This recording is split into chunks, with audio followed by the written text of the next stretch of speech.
سے شریعت میں معتبر نہیں ہے، بلکہ اس کے کچھ شرائط ہیں، اس کے کچھ اوصاف ہیں جس کی بنا پر کبھی تو اس کا اعتبار کر لیا جاتا ہے اور کبھی اس کا اعتبار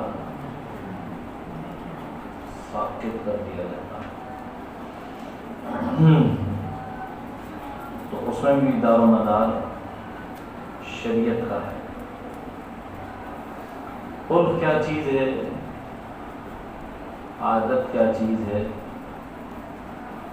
اس کے بارے میں کچھ لغوی بحث کریں گے۔ قال فی المستصفی، مستصفی میں فرمایا العرف والعادة ما استقرت في النفوس من جهة العقول وتلقته الطباع السليمة بالقبول۔ عرف اور عادت اس شے کا نام ہے جو نفوس میں قرار پکڑ جائے، من جہت العقول، عقل کے اعتبار سے، یعنی عقلیں اسے قبول کر لیں اور وہ چیزیں نفوس میں قرار پکڑ جائیں، اور طباع سلیمہ اس کو قبولیت کے ساتھ لے لے۔ طباع سلیمہ ان چیزوں کو قبول کر لے تو اسے عرف اور عادت کے۔ نفی شرح التحریر، اور شرح تحریر میں ہے العادۃ ہی الامر المتکرر من غیر علاقۃ عقلیۃ،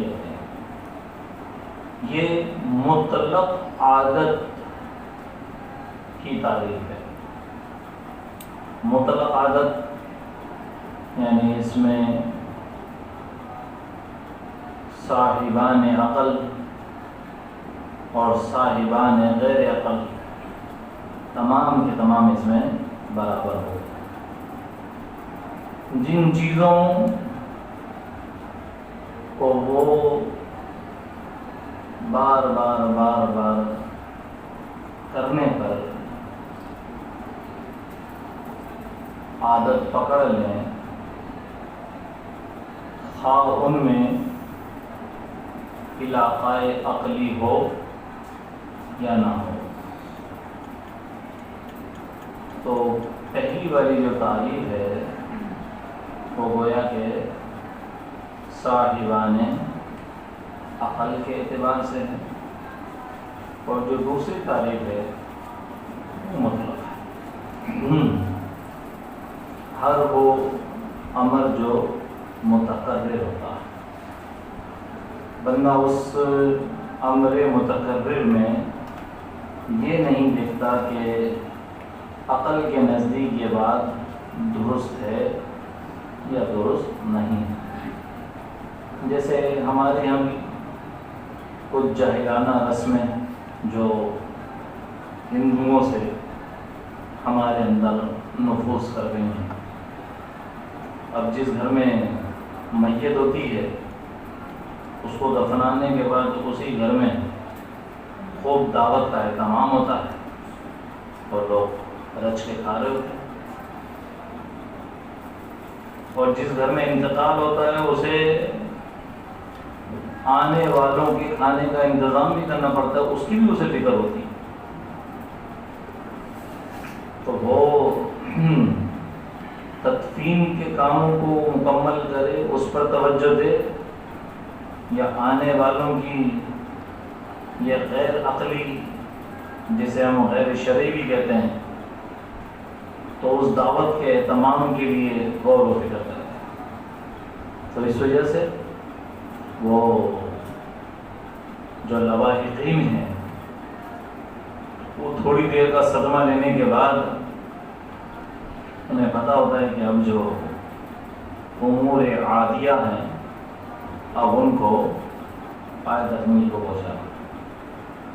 تو یہ ساری چیزیں تو کہہ رہے ہیں کہ العادت ہی الامر المتکرر من غیر علاقۃ عقلی. ٹھیک. وفی الاشباہ والنظائر القاعدۃ السادسہ العادۃ محکمہ. اشباہ والنظائر کے اندر بھی چھٹا قاعدہ وہ عادت سے متعلق ہے کہ لوگوں کی عادت اور عرف جو ہے وہ کیا ہے؟ حاکم ہے. حاکم ہے مطلب اس کا لحاظ کیا جائے گا, اس کا اعتبار کریں گے.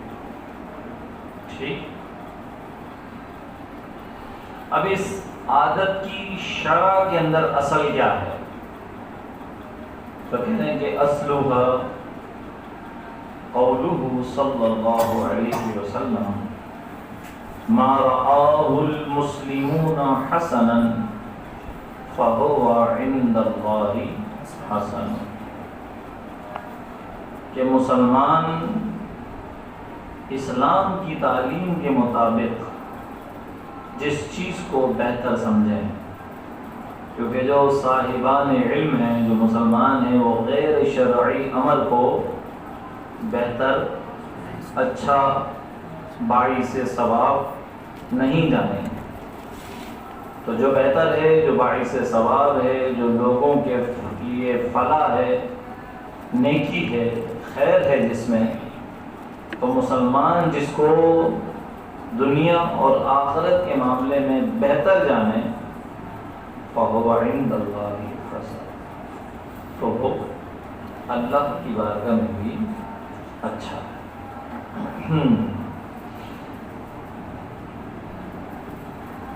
حضرت عبداللہ بن مسعود رضی اللہ تعالیٰ عنہ کی سے روایت انہوں نے نقل کی ہے عبرانی کے حوالے سے اور امام احمد بن حنبل. فرماتے ہیں کہ ثم, یعنی یہ حدیث کو شاید انہوں نے درمیان سے لیا کہ ان اللہ نظر فی قلوب العباد, کہ اللہ تبارک و تعالی نے لوگوں کے دلوں کی طرف توجہ فرمائی, نظر رحمت کی. فوجد قلب محمد صلی اللہ علیہ وسلم خیر قلوب العباد. تو اللہ تبارک و تعالی نے تمام قلوب میں قلب محمد صلی اللہ علیہ وسلم کو سب سے بہتر پایا. فاصطفاہ لنفسی, بس اس قلب مبارک کو اللہ تعالیٰ نے اپنی ذات کے لیے منتخب کر. فَوَتَعَاقَهُ بِرِسَالَتِهِ, بس اسے رسالت کے ساتھ حضور علیہ السلام مبعوث ہوئے. ثم نظر في قلوب العباد بعد قلب محمد صلی اللہ علیہ وسلم فوجد قلوب اصحابہ خیر قلوب العباد. پھر دوبارہ لوگوں کی طرف نظر کی تو اب غیر انبیاء میں سب سے بہترین قلوب صحابہ کرام علیہم رضوان, فجعلہم وزراء نبی. بس اللہ تعالیٰ نے ان اصحاب کو اپنے نبی کا وزیر, نائب اور خلیفہ بنا دیا. یقاتلون علی دینہ, جو اپنے نبی کے دین کی خاطر قتال کرتے ہیں. فما رآه المسلمون حسنا فهو عند الله حسن وما رآه سيئا فهو عند الله سيئ. ٹھیک. اب کہہ رہے ہیں وَعْلَمْ أَنَّ اعْتِبَارَ الْعَادَةِ وَالْعُرْفِ رُجِعَ إِلَيْهِ فِي مَسَائِلَ كَثِيرَةٍ حَتَّى جَعَلُوا ذَلِكَ أَصْلًا.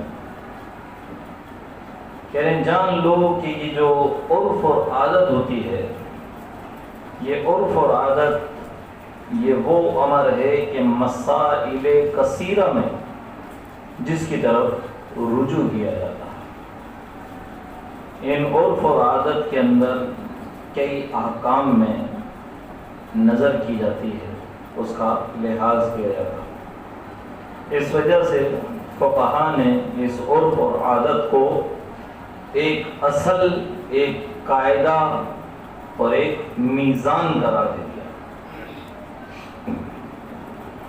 فقالوا، بس فقہا نے فرمایا کہ تترک الحقیقت بدلالۃ الاستعمال والعادت، کہ بندہ جب کسی لفظ کا اطلاق کرتا ہے تو ایک تو اس کا معنی لغوی ہوتا ہے جو اس لفظ کی حقیقت ہوتی ہے، اور ایک اس لفظ کو کہہ کر معنی عرفی ہوتا ہے کہ لوگ اس لفظ کا اطلاق کر کے اس کے لغوی معنی کا ارادہ نہیں کرتے بلکہ اس کے عرفی معنی کا اعتبار کرتے ہیں جو لوگوں کے ذہنوں کے اندر نفوذ کر گیا ہے.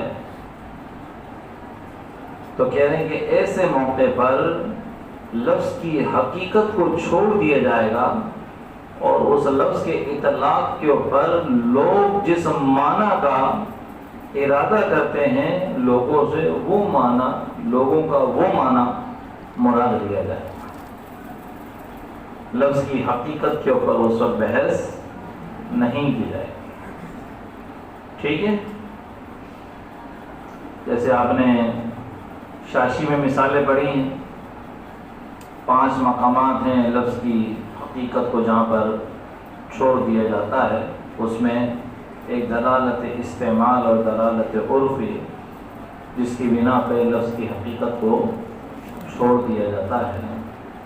تو وہ لوگوں کے نفوس میں جو معنی قرار پکڑ چکا ہے تو وہ عرف اور عادت کے مطابق، لہذا لوگوں کے اطلاقات، لوگوں کے کلام، لوگوں کے عقود، یہ تمام یا لوگوں کی اٹھائی ہوئی جو قسمیں ہیں تو ان قسموں کے اندر بھی لوگ اپنے معانی عرفیہ کا لحاظ کرتے ہیں، نہ کہ لغوی معنی کا. ثم ذکر فی الاشباہ، پھر اس کے بعد اشباہ میں ذکر کیا گیا کہ ان العادت انما تعتبر اذا طردت او غلبت، کہ عادت کا اعتبار اس وقت ہوگا کہ جب وہ لوگوں پر مضطرد ہو جائے. کسی چیز کے مضطرد ہونے کا مطلب طرد، اس کا مطلب یہ ہے کہ جب وہ لفظ بولا جائے تو اس سے لوگوں کے دل و دماغ میں صرف وہی معنی مراد لیا جائے، اور جب اس لفظ کی نفی ہو تو پھر لوگوں کے دل و دماغ میں وہ معنی نہ آئے. تو یہ طرد کہلاتا ہے. کلما وجد الوصف وجد الحکم، کہ جب جب وصف پایا جائے تب تب حکم پایا جائے، اس کو کہتے ہیں طرد. تو اسی طرح جب جب اس لفظ کا اس معاشرے میں جہاں کہیں اطلاق ہوتا ہے تو اس سے وہی معنی مراد لیا جاتا ہے. تو یہ ہے لفظ کا چلن. یہ ہے لفظ کا رواج، یہ ہے لفظ کی طرف ذہنوں کا متبادر ہونا کہ اس لفظ کو کہہ کر لوگ کیا معنی مراد لیتے ہیں. ٹھیک ہے. ایک آدمی کسی سے پوچھے بھائی تو نے اپنی بیوی کو چھوڑ دیا، کیا پاگل ہو گئے؟ یہ بالکل ایسا ہی ہے کہ جیسے کسی نے کہا کہ کیا تو نے اپنی بیوی کو طلاق دے دی، تو پاگل ہو گئے. ٹھیک ہے. تو چھوڑ دینا یہ کس معنی میں چلا گیا؟ طلاق کے معنی میں چلا گیا. حالانکہ چھوڑنے کا معنی یہ بھی ہے کہ تو نے اپنے میکے میں چھوڑ دی. ٹھیک ہے. تو نے اسے اپنے بھائی کے گھر میں چھوڑ دیا، یا تو نے اس کو ویسے ہی چھوڑ دیا. ٹھیک، یعنی معلق کر دیا. لیکن یہ تمام کے تمام معانی ساقط ہو گئے اور صرف ایک معنی لوگوں کے نفوس میں غالب ہو گیا، متبادر ہو گیا، اور وہ کیا ہے؟ یعنی نکاح سے اس کو نکال دیں.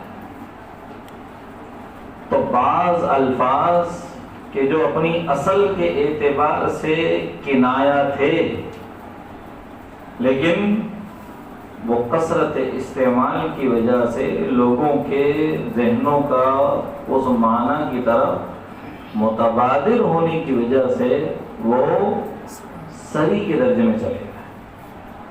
جس طرح طلاق سے قید نکاح کو اٹھانا ہی مراد لیا جاتا ہے. ٹھیک، کوئی اور معنی مراد نہیں لیا جاتا. او غلبت، یا پھر وہ عادت لوگوں کے افعال میں، ان کے کلام میں، ان کے ذہنوں میں غالب آ جائے. وَلِذَا قَالُوا فِي الْبَيْعِ، اسی وجہ سے باب بیع میں ہمارے فقہاء نے فرمایا لو باع بدراہم او دنانیر فی بلد اختلف فیہا النقود مع الاختلاف المالیہ والرواج انصرف البیع الی الاغلى.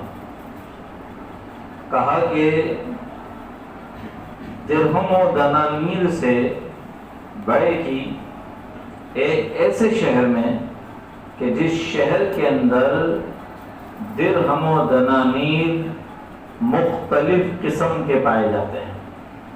وہاں مختلف دراہم و دنانیر سے بغدادی درہم ہے تو مدینے کا درہم ہے تو کوئی ریاستی یا ملکی درہم ہے. تو مختلف نقود سے، مختلف قسم کے دراہم و دنانیر سے اس شہر میں بیع کی جاتی ہے. اور ظاہر ہے کہ یہ اختلاف نزاع کا باعث جبھی بنے گا جب ان دراہم کے اندر مالیت کے اعتبار سے فرق ہوگا. اگر روپیہ، درہم، روپیہ، ڈالر، ٹھیک ہے، ریال، یہ سب اگر ایک قیمت میں برابر ہو جائیں تو عاقب کے لیے کیا مسئلہ ہے؟ خواہ آپ نے درہم بولا ہو، خواہ آپ نے ریال بولا ہو، خواہ آپ نے ڈالر بولا ہو، اس کو پتہ ہے اس کو مالیت اتنی ملنی ہے. کہاں آئے ہو بھائی آپ لوگ اس ٹائم؟ ہاں پیدل آ رہے ہو؟ تو ہم نے کب کہا کہ آپ جو ہے وہ ہوائی جہاز پر آ رہے ہیں. کہاں سے آ رہے ہو؟ ماری پور سے آ رہے ہو تو یہ کیا ٹائم ہے آپ کے آنے کا؟ ماری پور سے تو فجر میں گاڑیاں نکل پڑتی ہیں. ہاں جمالی پور کیا؟ جمالی پور جمالی پور ماری پور سے دور ہے. یہ ادھر سر ہائی وے کی طرف ہے. تو کتنا دور ہے؟ ہاں 15 منٹ، 20 منٹ، آدھا گھنٹہ ہوا زیادہ ہوگا. کون سا ٹائم ہے آنے کا؟ پیچھے کرو، جا پیچھے جا کے.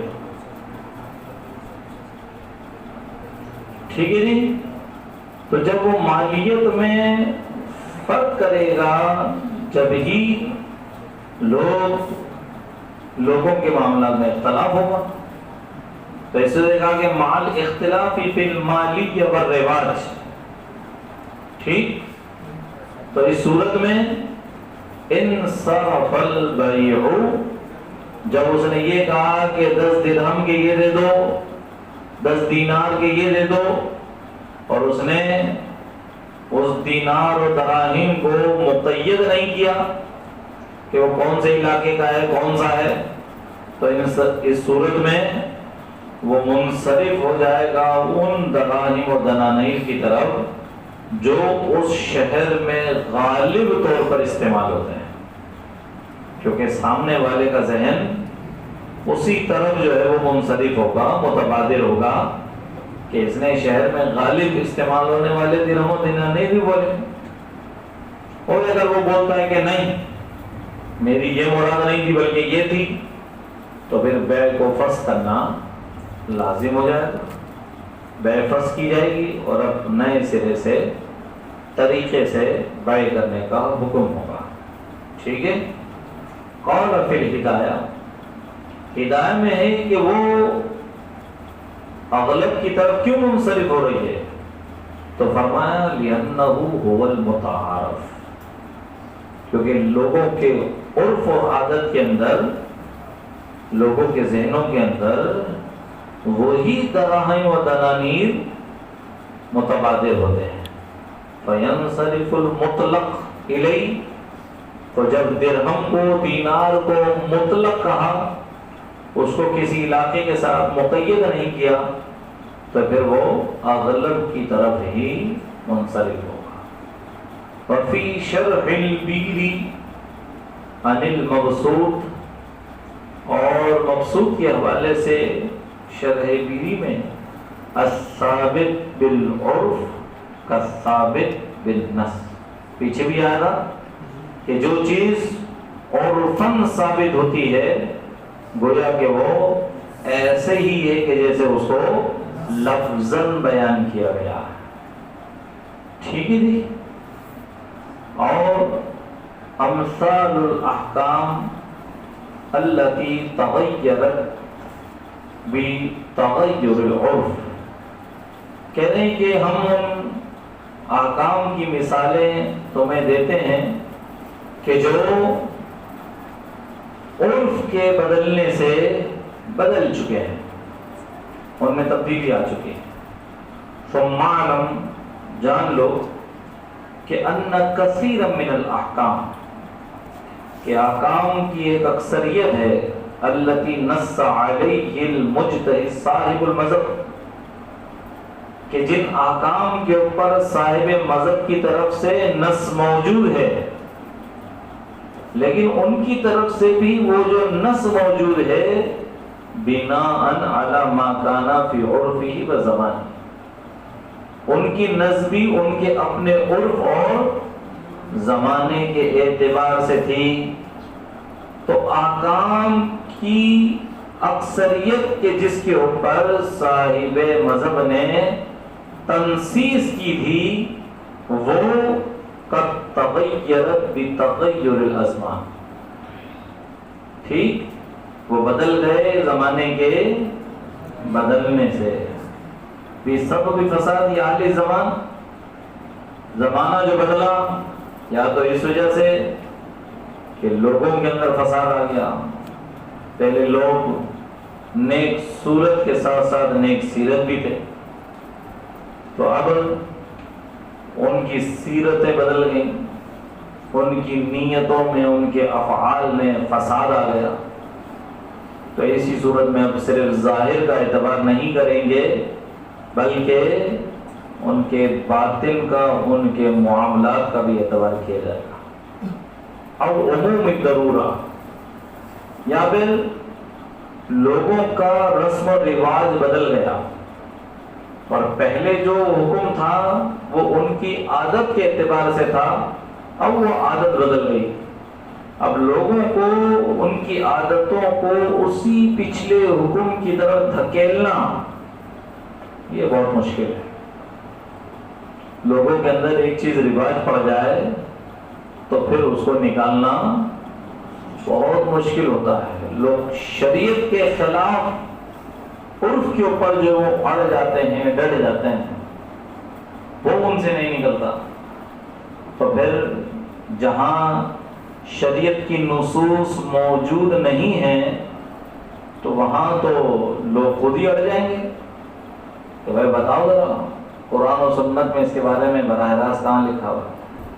ٹھیک, تو وہاں پر پھر عرف کا اعتبار کیا جاتا ہے. تو وہاں ضرورت لاحق ہو جاتی ہے لوگوں کے احوال کا اعتبار کیا. ٹھیک, کما قدمناہ من افتاء المتأخرین بجواز الاستئجار علی تعلیم القرآن. جیسا کہ ہم نے پیچھے بیان کیا ہے کہ متأخرین نے تعلیم قرآن پر اجارہ کے جواز کا فتویٰ دیا. وعدم الاکتفاء بظاہر العدالہ, اور لوگوں کی ظاہری صورت کا لحاظ نہیں کیا جائے گا کہ ظاہر میں بڑا پابند شرع ہے, بلکہ ہم نے اس کے ظاہر کے ساتھ ساتھ اس کی اٹھک بیٹھک, اس کے باطنی معاملات کو بھی دیکھنا ہے. مع ان ذلك مخالف لما نص علیہ ابو حنیفہ رحمہ اللہ. حالانکہ یہ بات, یہ احکام امام صحابہ کے بیان کردہ احکامات کے بالکل برخلاف. ٹھیک ہے جی. ومن ذلك, تو انہی احکامات سے متعلق تحقق الاکراہ من غیر سلطان مع مخالفته لقول الامام بناء على ما كان في عصره ان غیر السلطان لا يمكنه الاکراہ ثم كثر الفساد فصار يتحقق الاکراہ من غیره فقال محمد باعتباره وافتى به المتأخرون. پہلے لوگوں کے اندر عدل, انصاف اور حق کا قیام اس قدر غالب تھا کہ کوئی کسی کو دبا نہیں سکتا تھا, کوئی کسی پر زور زبردستی کرتا تو حاکم وقت اس کی فوراً سرزنش کرتا. اس وجہ سے امام صاحب نے فرمایا کہ بھائی حاکم کے علاوہ کسی کے اقرا کی کوئی حیثیت ہی نہیں. کیوں بھائی, اس کو اگر کسی نے ڈرایا دھمکایا تو جائے جا کر قاضی کے پاس جائے, قاضی ابھی اس کی جو وہ جڑ موچ کر دے گا. تو پہلے یہ اس قدر عام تھا, لوگوں کو ان کے حقوق بآسانی مل جاتے تھے. تو اقرار تو کسی کی زمین یا کسی کے مال پر قبضہ یہ تو بہت دور کی بات ہے. لوگ کسی کو زور زبردستی نہیں کر سکتے تھے. تو اس وجہ سے امام صاحب نے کہا کہ کوئی اگر آ کر یہ کہے گا کہ فلاں نے مجھ پر جبر کیا تھا, اقرا کیا تھا, جس کی وجہ سے میں نے یہ کام کر لیا, تو امام صاحب کے نزدیک اس کا یہ اقرا غیر معتبر ہے. کسی میں جرت ہی نہیں کہ کوئی کسی کو دبا. لیکن پھر فساد بڑھا, لوگوں میں فساد آیا, حاکم, قاضی, حکمران اپنی ذمہ داریوں سے غفلت برتنے لگے, پہلو تہی کرنے لگے, یا اقربا پروری آ گئی, لوگوں میں فساد آ گیا. تو لوگوں میں فساد آیا تو پھر زور زبردستی بھی بڑھی، دست درازی بھی ہوئی، جان و مال کی حفاظت بھی خطرے میں ہوئی، اور لوگوں کے اوپر جبر طاقتور آدمی کا بڑا، جس کی لاٹھی اس کی بھینس کا قانون آنے لگا۔ تو امام محمد علیہ الرحمہ نے جب لوگوں کے احوال میں تبدیلی دیکھی اور دیکھا کہ اب لوگ جو ہے وہ ایک دوسرے سے زبردستی کر کے اپنی بات منوا لیتے ہیں، تو پھر امام محمد علیہ الرحمہ نے غیر سلطان کی طرف سے پائے گئے اقرا کا اعتبار کیا، وَأَفْتَى بِهِ الْمُتَأَخِّرُونَ، اور پھر متأخرین نے بھی اس کے اعتبار پر فتویٰ دیا۔ ٹھیک ہے، بات آگے سمجھ میں؟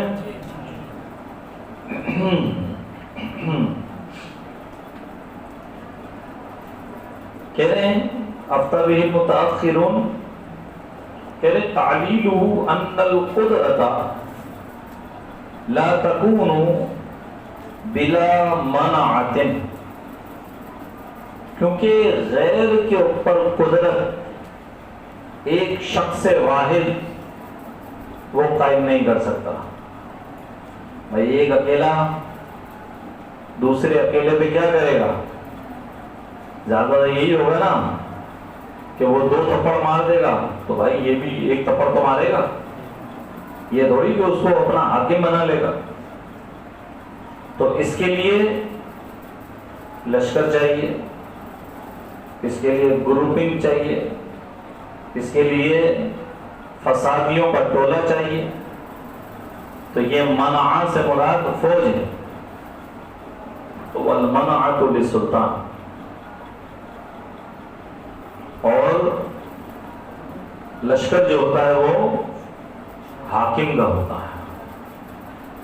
قالوا هذا اختلاف عصر و زمان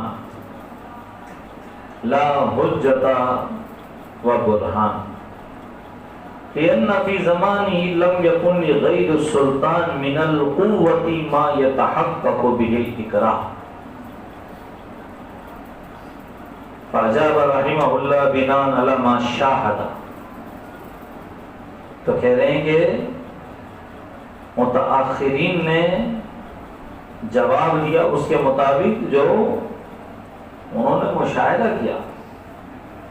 وفی زمانہما ظہر الفساد، صاحبین کے زمانے میں فساد کا ظہور ہوا۔ صار الامر الی کل متغلب، اور ہر متغلب کی طرف معاملہ تفویض ہو گیا۔ جس نے غلبہ پا کے جو بیٹھ گیا تو اس نے معاملے کو اپنے کنٹرول میں کر لیا۔ ٹھیک ہے، فَيَتَحَقَّقُ الْإِكْرَامُ مِنَ الْكُلِّ، تو پھر جو بھی متغلب تھا اس نے معاملہ اپنے ہاتھ میں کر لیا، تو اس کا مطلب کہ اس کی طرف سے اقرا پایا جا رہا ہے۔ وَالْفَتْوَى عَلَىٰ قَوْلِهِمَا، تو پھر صاحبین نے جب اس کا اعتبار کیا تو فتویٰ جو ہے وہ صاحبین کے قول تھا۔ اس وجہ سے کہتے ہیں کہ مفتی کو اپنے زمانے کے احوال کی پوری جانکاری اور پوری خبر ہونی چاہیے۔ ٹھیک، زرداری نظام معلوم ہونا چاہیے، شریفوں کا نظام بھی معلوم ہونا چاہیے، اور اب تو تبدیلی کا نظام بھی معلوم ہونا چاہیے۔ ٹھیک، یہ 3 جو ہے وہ مثالیں ہمارے ملک میں جو ہے وہ قائم ہو چکی ہیں۔ وہ کہتے تھے کہ بڑے میاں تو بڑے میاں، چھوٹے میاں سبحان اللہ، تو انہوں نے تو سب کو کہا کہ تم نے تو کیا کیا، ہم کر کے دکھاتے ہیں۔ صحیح ہے، چلو پھر اس کو یہیں تک رکھیں، کل پھر انشاءاللہ